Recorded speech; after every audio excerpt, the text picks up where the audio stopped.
After every single game, the same frustration echoes across the WNBA. The officiating is under fire, and no one in charge seems eager to fix it. Night after night, players, coaches, and fans have complained about inconsistent whistles, missed fouls, and a standard that feels different depending on who has the ball. That uproar has now collided with something far more serious than highlight show debates.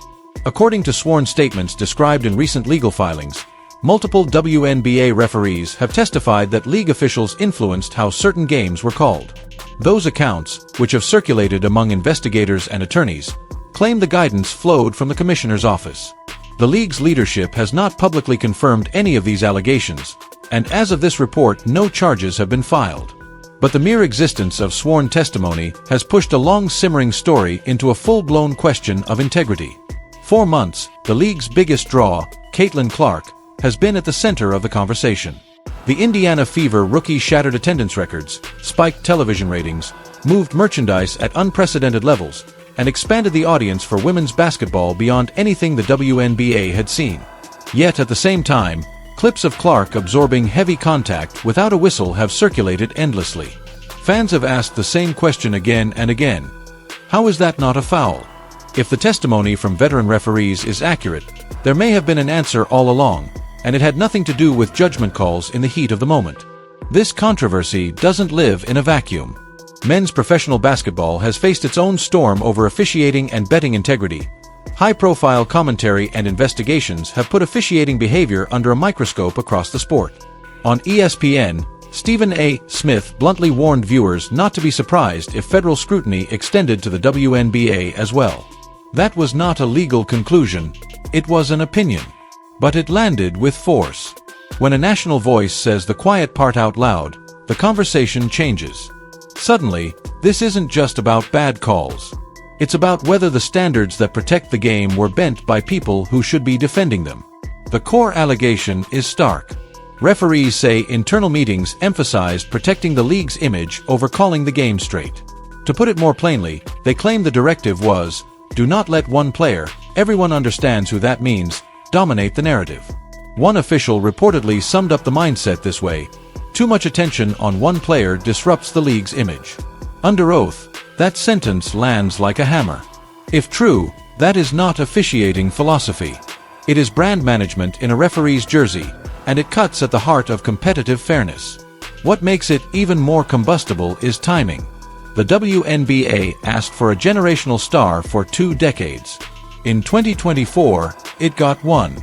Clark's arrival didn't just raise the temperature, it changed the climate. Ticket prices jumped from casual night levels to event pricing. Average crowds turned into sellouts. Neutral markets saw attendance double when the Fever came through. Networks adjusted schedules to capture viewers who had never watched a WNBA game before. None of that was manufactured by marketing. It was gravity, real, organic, undeniable. And yet, according to the referees' accounts, instead of embracing that gravity, the league leaned into a counterweight. Let more contact go. Allow the physicality. Do not reward her. Keep the spotlight balanced. Do not disrupt the story the league wants to tell. You didn't need access to meeting notes to sense it, fans insist. You could see it.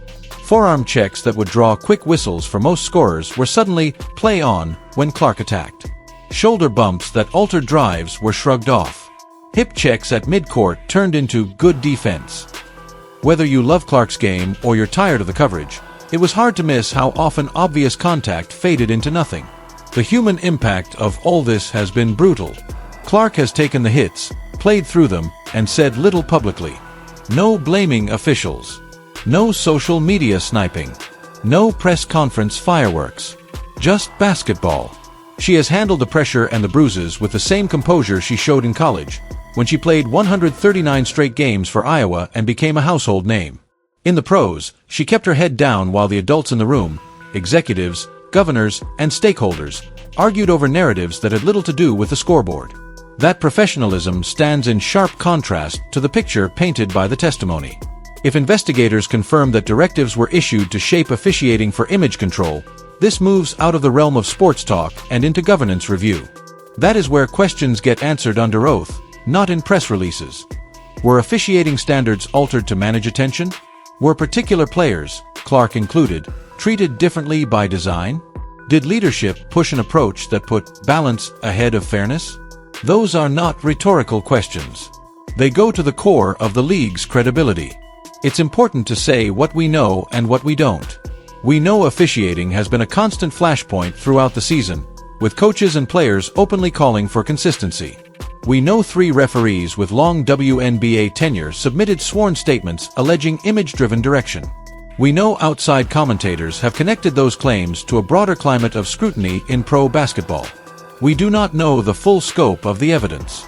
We do not know the league's detailed response, beyond general statements that it always seeks to improve. And we do not know whether federal authorities will open any formal inquiry into the WNBA. For now, these are allegations, serious ones, but still allegations. Regardless, the damage risk is obvious. Sports leagues run on trust. Fans can handle mistakes, they just want to believe the mistakes are honest.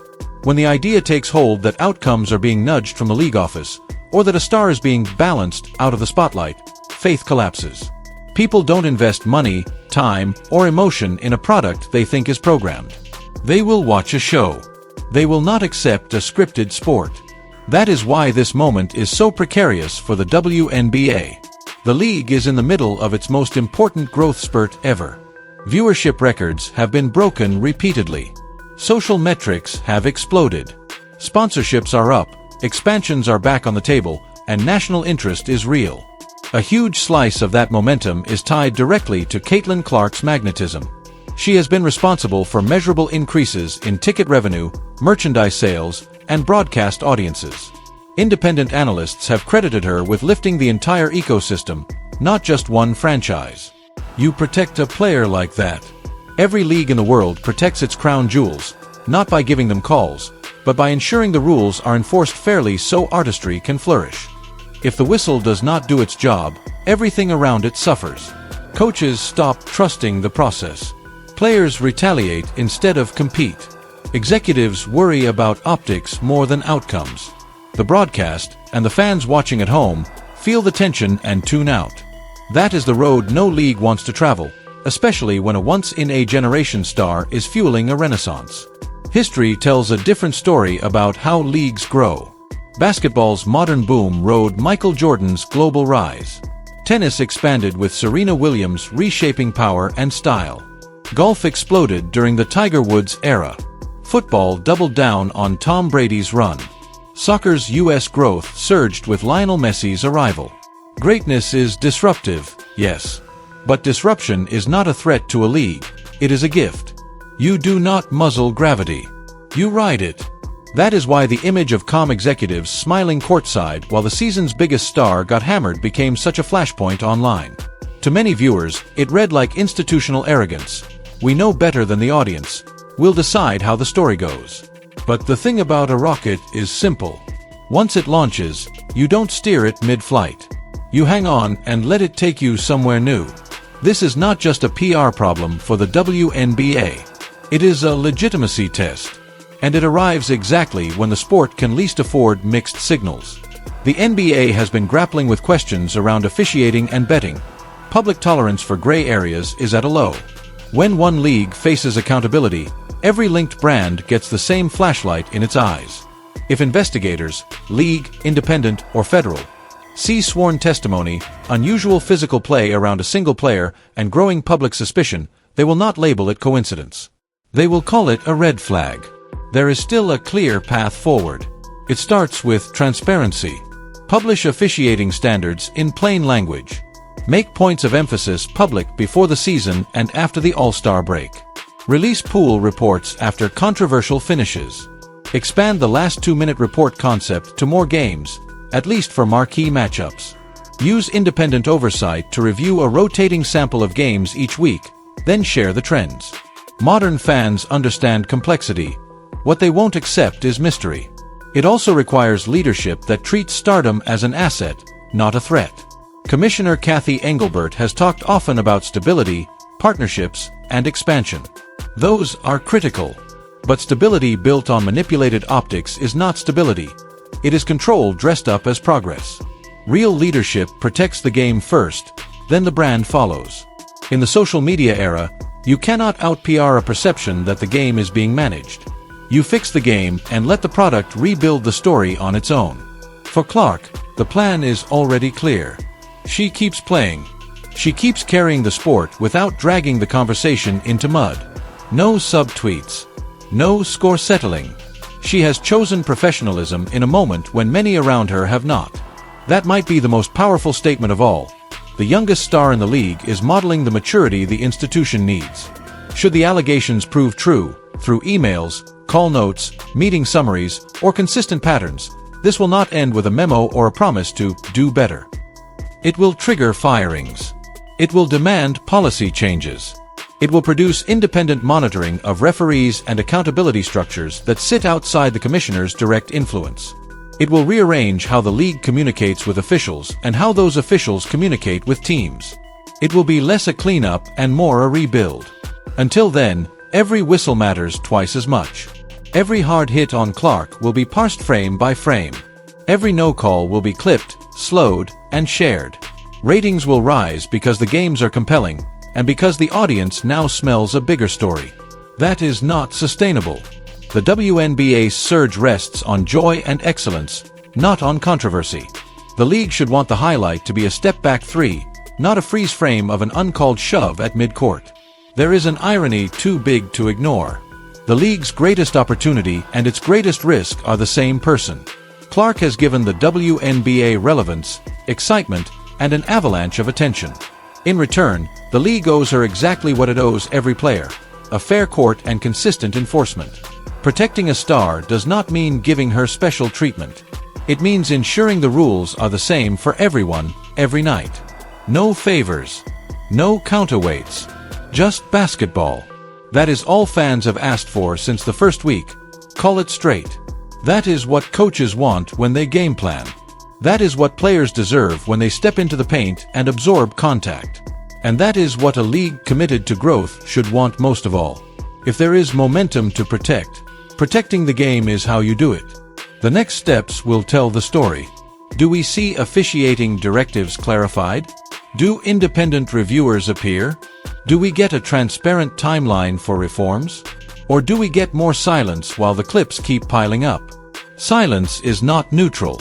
In a moment like this, silence becomes an answer of its own. One more point bears repeating for anyone who thinks this will blow over: sworn testimony does not evaporate.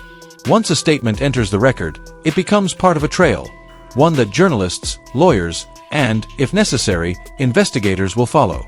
If the claims are unsupported, a thorough review will clear the air. If they're supported, accountability must be real. Either way, the league only wins if the truth wins. This season could have been, and still could be, remembered for the basketball alone. For the packed arenas. For the spike in viewership. For the new generation of fans who fell in love with the WNBA because a young star turned every night into an event. That story is worth defending. It is worth insisting that the game be called cleanly so that the product, fast, fierce, brilliant, can stand on its own. Caitlin Clark will keep doing her part. She will take the floor, take the hits, and take the high road. She will elevate her team, move the needle for the league, and carry the sport to places few thought possible in such a short time.